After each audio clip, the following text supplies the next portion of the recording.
Hello, I'm John Bachman. Lawmakers in Washington are now pouring through a new $1.1 trillion budget deal, and they need to move fast. House and Senate leaders agreed on the bill late last night, but it would need to be passed before tomorrow night's deadline or the government will run out of money. The Washington Post says the funding for the IRS is cut by nearly $350 million. The Department of Veterans Affairs gets a boost in funding of over $5 billion is also set aside for Ebola. And the House Select Committee on Benghazi is preparing for its second public hearing today.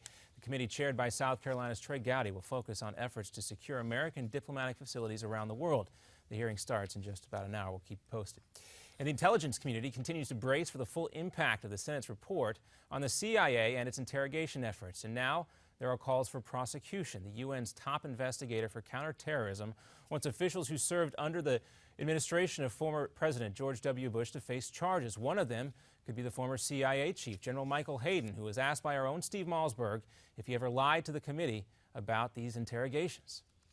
No, would be the straightforward and simple answer. Did you ever lie? Did you ever lie to the committee? Of course not. Look, first of all, it's a felony.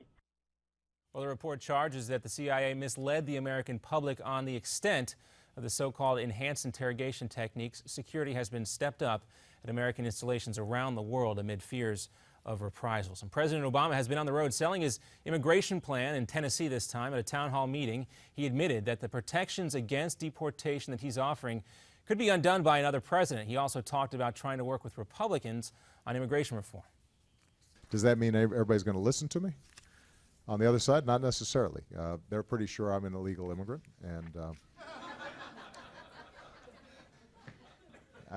that was a joke. Well, the president also made the case that reforming our immigration system can actually boost the economy. Meantime, Texas Governor Rick Perry has been looking back at the midterms. If there was a message that came out of the election, it is Americans are really pessimistic with this president, with his vision, and with his party. But Governor Perry also says America is, in his words, a couple of major decisions away from exploding economically. Look out for Governor Perry in 2016. Carolina Panthers quarterback Cam Newton could be released from the hospital today after a nasty car crash. Newton's truck collided with another car, and he ended up with a couple of fractures in his back. No timetable yet for when he might return to the field. The other driver also suffered non-life-threatening injuries.